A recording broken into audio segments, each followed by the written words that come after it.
জুলাই বিপ্লবের পর আমরা অনেক দিন পর উচ্ছ্বাসের সহিত আমাদের ক্যাম্পাসে পুনরায় আসতে পেরেছি এবং নতুন একটা স্বাধীন ক্যাম্পাস ফিরে পেয়েছি। সেক্ষেত্রে আমি বলবো এটা আমাদের জন্য একটা আনন্দময় এক অনাবিল আনন্দের এক পরিস্থিতির সৃষ্টি করেছে এবং এখন আমাদের যে প্রত্যাশা বিশ্ববিদ্যালয়ে আসার, নিজের মেধা মননশীলতাকে বাড়িয়ে তোলার এবং গবেষণায় নিজেকে নিবদ্ধ রাখার, সেই বিষয়টি আমি মনে করি এখন খুব ভালোভাবে পালিত হবে, যেহেতু কোনো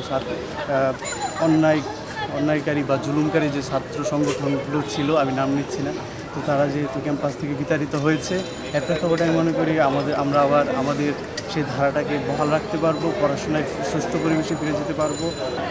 এই যে কোনো ধরনের ঝামেলা মুক্ত যাতে হচ্ছে মানে সুন্দরভাবে ক্লাস পরীক্ষাগুলো রেগুলারলি হবে, কোনো ঝামেলা হবে না ক্যাম্পাসে। প্রায় 4 মাস পরে একাডেমিক কার্যক্রম শুরু হলো। মাঝখানে তো দেশের অনেক ধরনের নানা ঘটনাবলীর মধ্যে দিয়ে আমাদেরকে যেতে হয়েছে। এখন যেহেতু একাডেমিক কার্যক্রম শুরু হয়েছে পুরো দমে, আমরা আশা করি যে সামনে আশা করি একটা ভালো কিছু হবে। এখানে পলিটিক্যাল অবস্থা আপনারা সবাই জানেন যে খুবই কি আর বলবো, আমাদের সবসময় একটা প্রেশারের উপর থাকা লাগতো।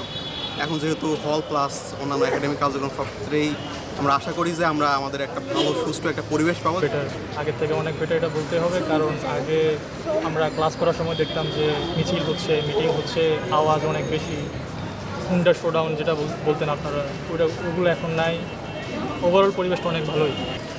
যদি এর থেকে বেটার হয় তাহলে তো কোনো সমস্যা নেই। যেমন আমরা এখন দেখছি যে ছাত্র রাজনীতি নিয়ে অনেক কথাই হচ্ছে যে হয়তো বা ফিরে আসতেও পারে অথবা নাও ফিরে আসতে পারে, এটা বলা যায় না। যদি ছাত্র রাজনীতি ওই যে খারাপ অর্থে যেটা আমরা বুঝি যে হলে এক ধরনের চাপের মধ্যে থাকতে হতো অথবা সারাক্ষণ মিছিল মিটিংয়ে থাকতে হতো, ওইরকম যদি না হয় তাহলে আমাদের অনেক ভালোই থাকি। আর যদি ছাত্র রাজনীতি যদি থাকে, ভালোভাবে থাকুক, তবে আমরা চাই ছাত্র রাজনীতি ফিরে না আসুক। আজকে প্রায় 4 মাস হবে আর কি, আমাদের প্রায় 4 মাসের মতো ক্যাম্পাস বন্ধ ছিল, যা ঢাকা বিশ্ববিদ্যালয়ের ইতিহাসে এত লম্বা সময় ছুটি কখনো দেখিনি, আমি নিজেও শুনিনি যে এত লম্বা সময় বন্ধ ছিল। তারপর আমরা যে স্বাধীন দেশে আবার নতুন করে পড়াশোনা শুরু করতে পেরেছি, এতে আমি খুবই আনন্দিত এবং আমাদের জন্য এটা খুবই ইতিবাচক একটি দিক বলে। যে অনেকদিন পর আসলে ক্যাম্পাসে আসলাম, বর্তমান যে পরিস্থিতি দেখা গিয়েছে, হ্যাঁ, বাংলাদেশ আসলে একটা সুসময়ের মধ্যে যাচ্ছে না, প্রতিনিয়ত কোনো না কিছু ঘটেই যাচ্ছে। এবং গত দিনে যে ঢাকা বিশ্ব যে অনাকাঙ্ক্ষিত ঘটনাটি ঘটেছে তা খুবই দুঃখজনক এবং নিন্দাজনক। আমরা ছাত্র হিসেবে, ঢাকা বিশ্ববিদ্যালয় পরিবারের একজন সদস্য হিসেবে এর খুবই নিন্দা জানাই। আমাদের ঢাকা বিশ্ববিদ্যালয়ের কাছে যে চাওয়া বা প্রত্যাশা, সেটা হচ্ছে একজন ছাত্র বা ছাত্রী হিসেবে আমাদের সেই পড়াশোনার সুযোগটি, পরিবেশটি সৃষ্টি করে দেওয়া। আমরা একটা আসলে প্রক্রিয়ার মধ্যে দিয়ে গিয়েছি। এখন এটার কারণে আমরা যেহেতু একটা দীর্ঘদিন একটা রিজিমের মধ্যে ছিলাম, তো সব কিছু নতুনভাবে শুরু করতে একটু সময় লাগছে। ক্লাসগুলো সময় নিচ্ছে, স্যাররা পরীক্ষাগুলো সময় নিচ্ছে।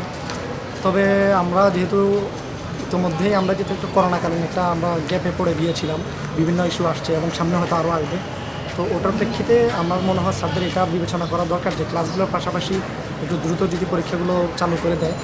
22 তারিখ থেকে শুরু হলো, আমরা 9 তারিখ আবার দুর্গা পুজোর দশমী, তো আমরা 5 তারিখ পর্যন্ত, 22 তারিখ থেকে 5 তারিখ পর্যন্ত আমরা যদি ধরি প্রায় অনেকদিন। এর ভিতরে আমাদের যে যাদের সেমিস্টারগুলো চলমান, যে দুটো পরীক্ষা হয়েছে, একটা পরীক্ষা বাকি, বা একটা পরীক্ষা হচ্ছে দুটো পরীক্ষা বাকি, এগুলো কিন্তু নিয়ে ফেলাটা খুব বেশি অসম্ভব।